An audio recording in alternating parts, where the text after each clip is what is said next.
Okay, Assalamu alaikum dear students. So today our topic is about exponential functions.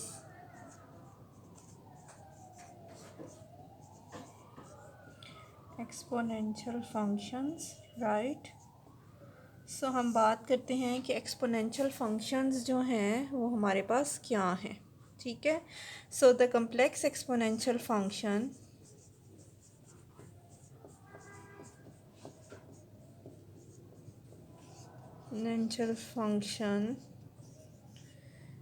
e of z, also written as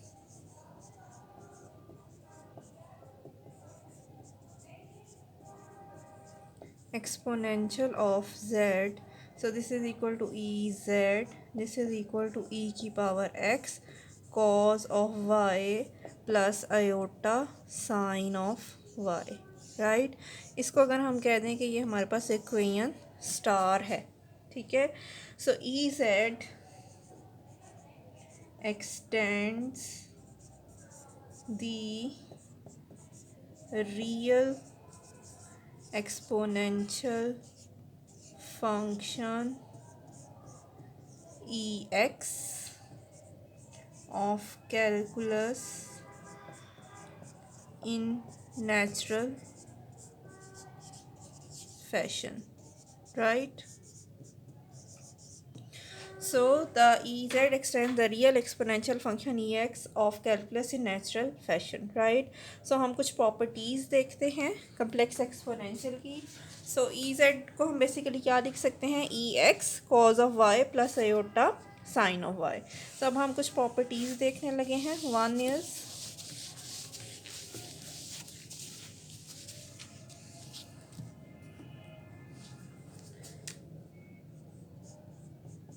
ez, this is equal to ex for real z is equal to x. क्यों? Because हमें पता है कि cos of y किसके equal है? 1 के, और sine of y किसके इक्वल है? 0 के, when y is equal to 0. जब वाई 0 के इक्वल है तो कॉज ऑफ 0 किसके इक्वल है? 1 के, और साइन ऑफ 0 किसके इक्वल है? 0 के, राइट? सो इस केस में फिर e of z is equal to e x for real z is equal to x. Second is, so this was A.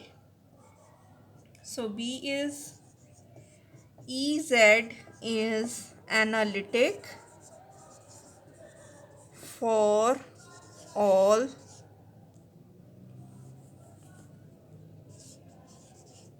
z, right?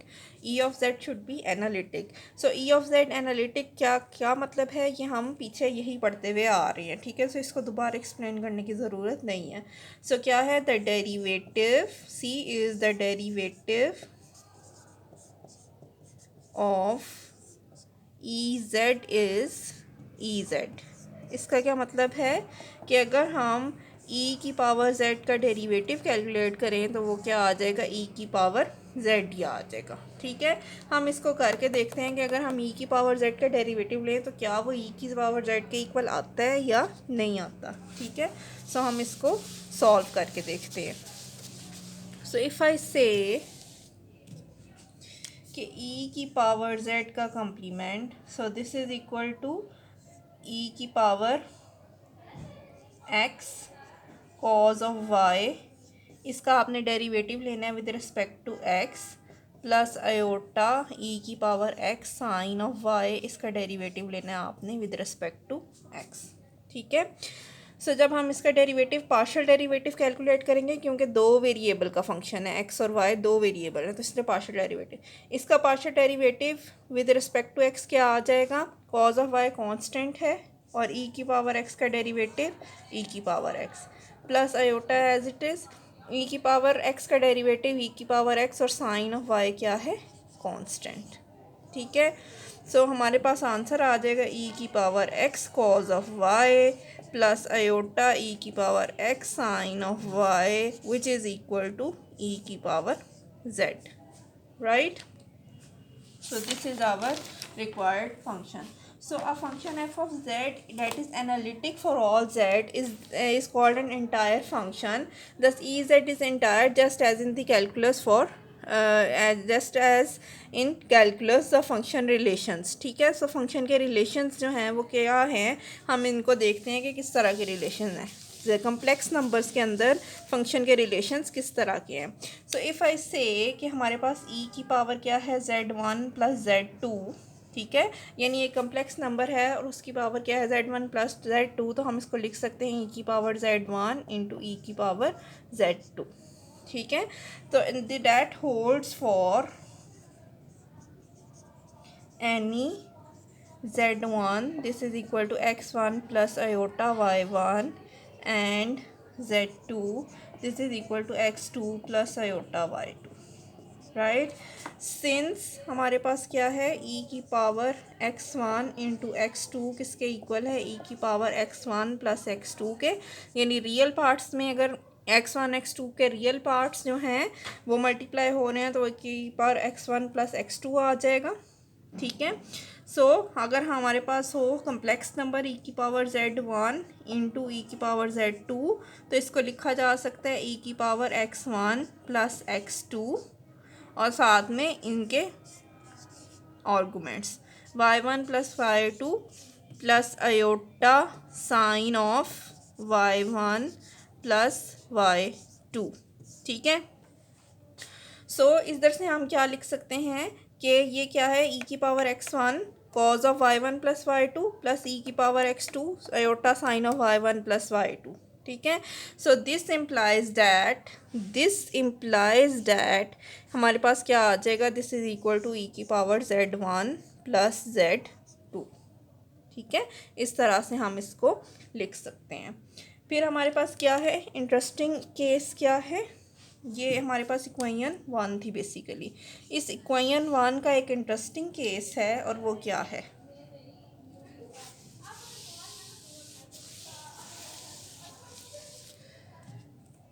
An interesting special case of 1 is कि अगर हमारे पास z1 हो x और z2 हो iota y, then e की power z क्या आ जाएगी, e की पावर x इंटू ई की पावर आयोटा y, ऐसे ही आ जाएगा ना. ठीक है, सो हम क्या लिख सकते हैं, फर्दर मोर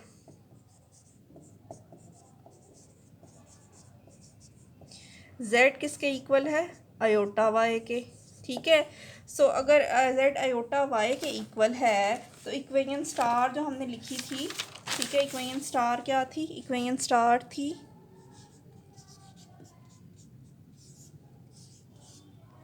e की power z this is equal to e की power x cos y plus iota sine of y. Right, so ये इक्वेशन स्टार थी, इसमें अगर हम पुट करें तो हमारे पास क्या आ जाएगा, e की पावर आयोटा y. अच्छा, यहाँ से हम क्या लिख सकते हैं, इस इक्वेशन से हम लिख सकते हैं from this implies that e की पावर आयोटा y किसके इक्वल है, e की power z divided by e की पावर x. ठीक है, अब e की पावर z की जगह ये वाली वैल्यू लगा दें जो हमें इक्वेशन स्टार से पता है. ठीक है, सो हम इक्वेशन स्टार से ये वाली वैल्यू लगाएंगे तो हमारे पास आ जाएगा e की power iota y this is equal to e की power x cos y plus iota sine of y divided by e की पावर x. ठीक है, सो ये e की पावर x और ये e की पावर x कैंसिल हो सकते हैं. ठीक है, सो यहाँ से हम ये कह सकते हैं कि e की पावर आयोटा y किसके इक्वल है, cos of y plus iota sine of y. ठीक है, दिस इम्प्लाइज डैट e की power y is equal to cos of y plus iota sine of y. इस फॉर्मूले को कहते हैं कि ये आइलर्स फार्मूला है. ये आइलर्स फार्मूला है और ये फार्मूला बहुत बहुत बहुत इम्पॉर्टेंट है. इसलिए इम्पॉर्टेंट है क्योंकि जब आप सिग्नल एंड सिस्टम में जाएंगे तो सबसे पहली आइडेंटिटी जो आप पढ़ेंगे वो ये आइलर फार्मूला होगी. ठीक है। अगर इसको हमने कम्प्लेक्स फॉर्म में लिखना है, the polar form of the complex number क्या होती है, हमें पता है z is equal to r cos of theta plus iota sine of theta.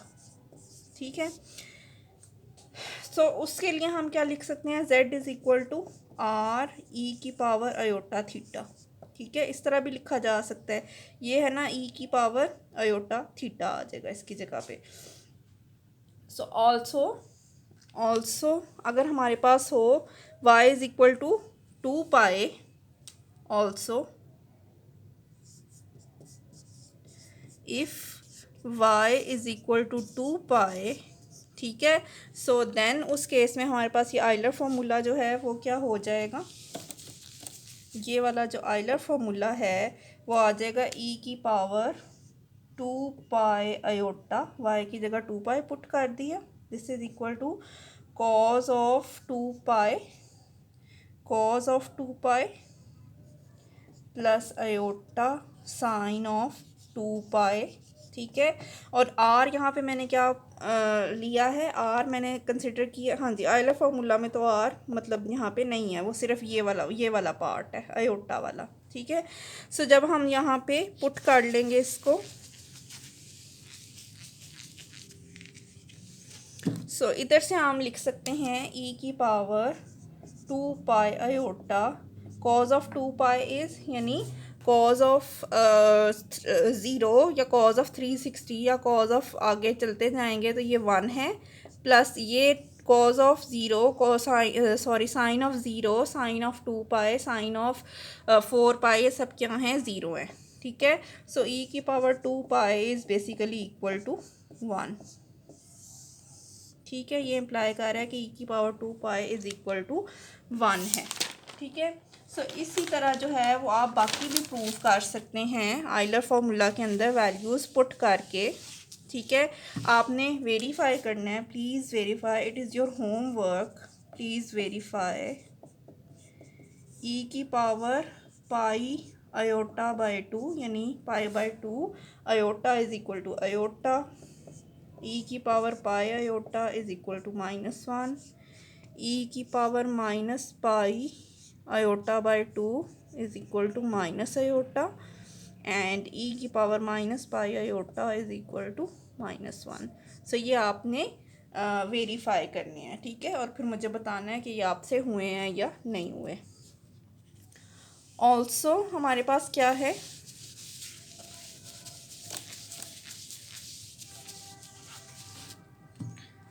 Also हमें पता है कि e की पावर आयोटा y, इसका मैं एब्सोलूट लूँ तो मेरे पास क्या है, एब्सोलूट मैं किसका ले रही हूँ, basically cos of y plus iota sine of y, Euler's formula का।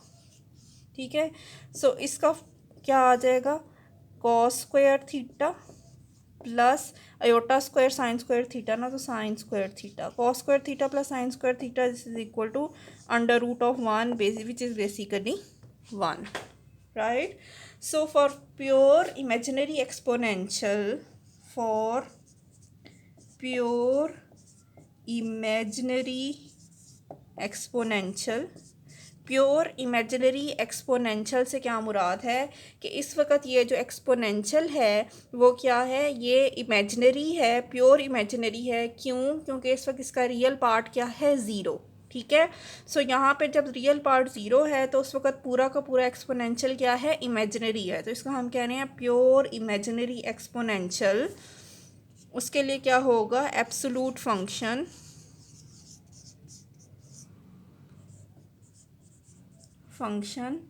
Has value 1।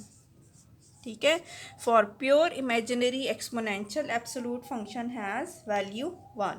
ठीक है, सो अगर मैं कहूँ कि मुझे e की पावर z जो है, यानी एक मेरा कम्प्लेक्स नंबर है e की पावर z और उसका एब्सोलूट फाइंड करना है, तो उसका एब्सोलूट क्या आ जाएगा, वो इक्वल आ जाएगा उसके रियल पार्ट के। ठीक है, क्योंकि इमेजिनरी पार्ट का एक्सपोनेंशियल हमने ऊपर कैलकुलेट किया है, वो किसके इक्वल है, 1 के, तो वो किसके इक्वल आ जाएगा, यानी किसी भी कम्प्लेक्स नंबर का कि एक्सपोनेंशियल का एब्सोल्यूट लिया जाए तो वो किसके इक्वल आ जाएगा, उसके रियल पार्ट के। Also argument of E Z, यानी अगर हमने इसका एंगल फाइंड करना है तो वो इक्वल आ जाएगा वाई, यानी जो भी हमारे पास वाई था प्लस माइनस 2n पाई, यानी रेपिटिशन आती रहेगी आफ्टर, मतलब पीरियोडिक होगा। This is equal to n is equal to 0 1 2 up to so on. ठीक है। सो अब हम देखते हैं कि पीरियोडिसिटी हमारे पास क्या है। पीरियोडिटी ऑफ ई की power x with the period of 2 पाई। हम पीरियोडिसिटी को डिस्कस करने लगे हैं।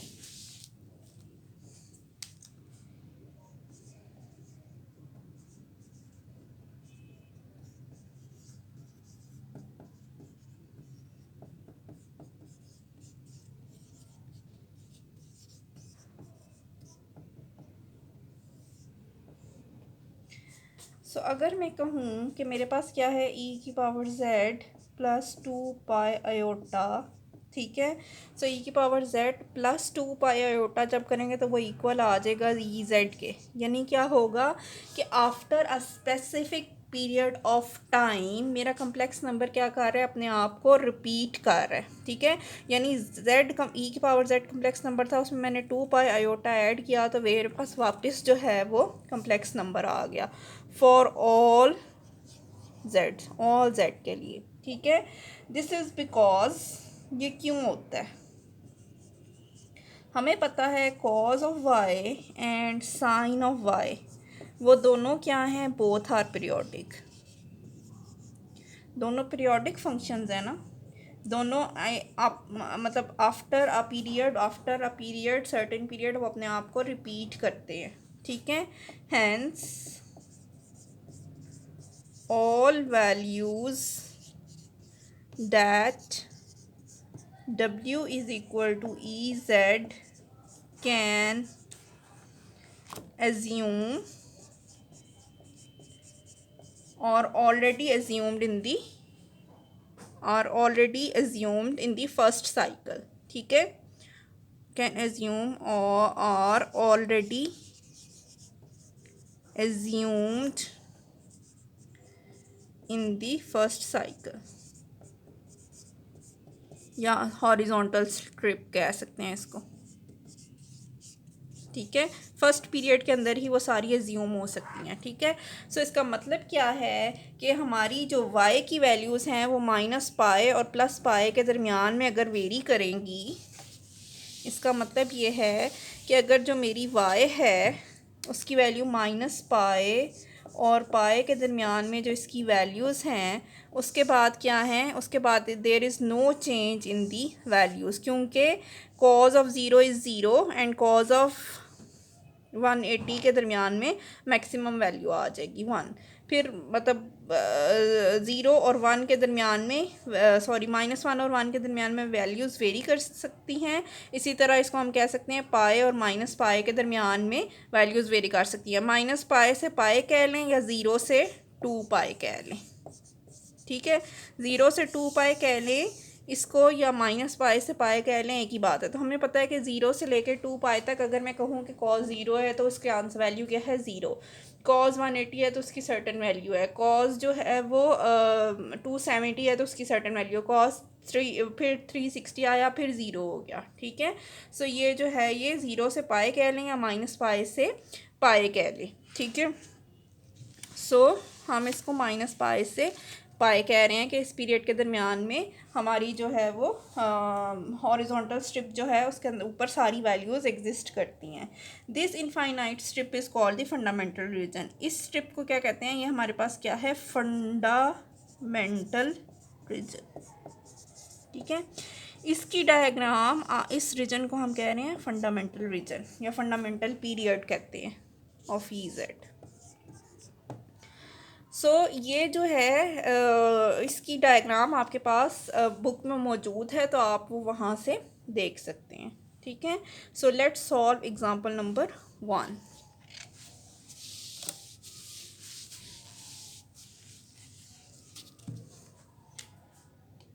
So example number 1 is saying कि हमारे पास क्या है, ई की पावर 1.4 माइनस 0.6 आयोटा, ठीक है।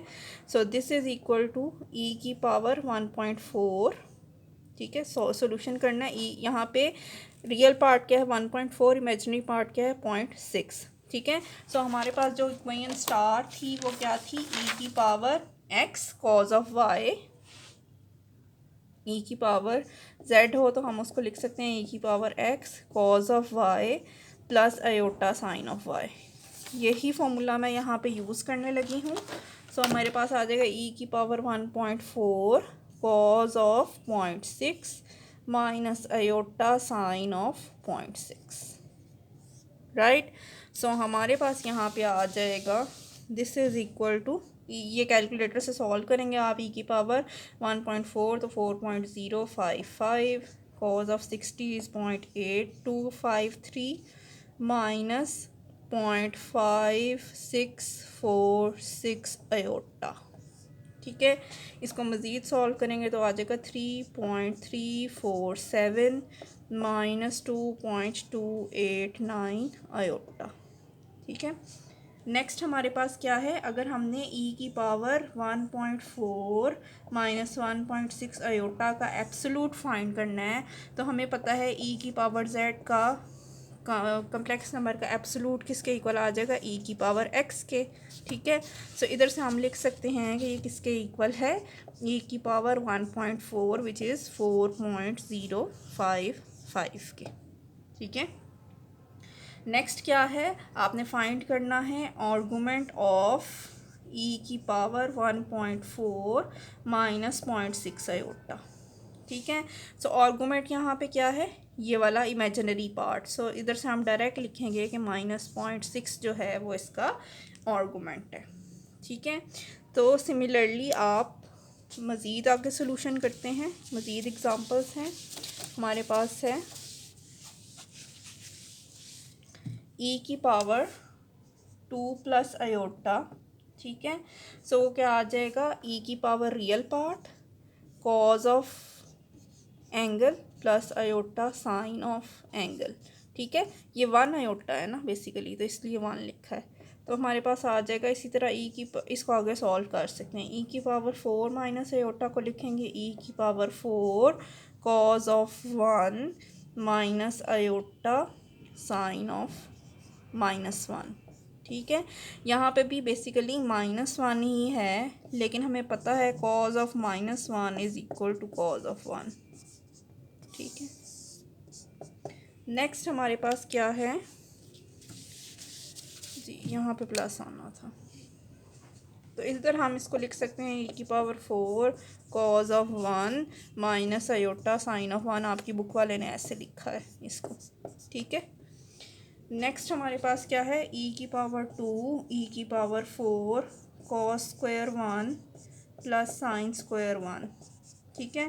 तो इधर से हम लिख सकते हैं कि ई की पावर 2 प्लस 4, ठीक है, विच इज़ ई की पावर 6, और इसको हम ये भी लिख सकते हैं कि ई की पावर 2 और यहाँ पे एंगल क्या है 1, 2 प्लस आयोटा और प्लस 4 और एंगल जो है वो स्टिल भी क्या है 4 माइनस आयोटा, ठीक है, 4 माइनस आयोटा, ये हम लिख सकते हैं यहाँ से। देन हमारे पास क्या है जी, आगे है हमारे पास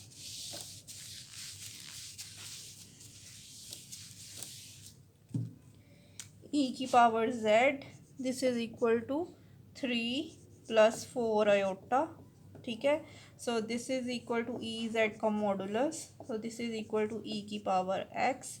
सो ई की पावर एक्स जो है वो यहाँ पे क्या है हमारे पास जी,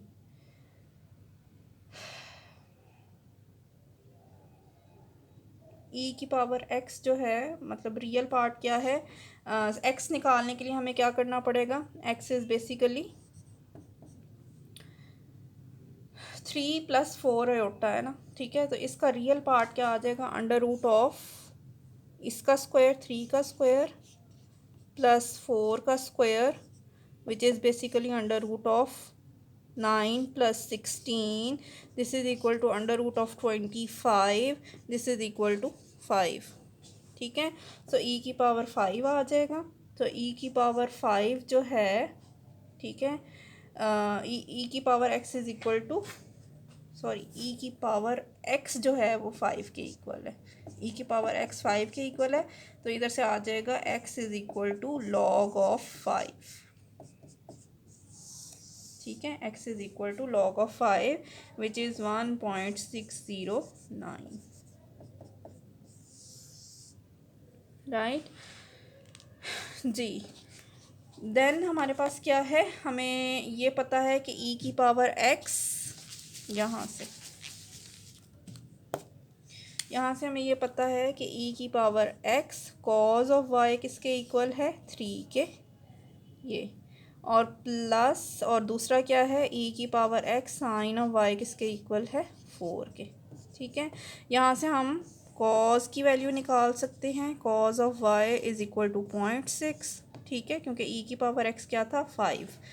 तो this implies that y is equal to 0.927. ठीक है, और this equation implies that sine of y is equal to 0.8. ठीक है, so this implies that y is equal to 0.927. ठीक है, सो यहाँ से हम लिख सकते हैं z is equal to 1.609 plus 0.927 plus minus 2n pi, यानी आफ्टर एवरी 2n पाए ये नंबर जो है, ये कम्प्लेक्स नंबर क्या करेगा, अपने आप को रिपीट करेगा, where n is equal to 0, 1, 2 up to so on. Right, so ये अपने आप को रिपीट करेगा. जी, that's all for today. Thank you.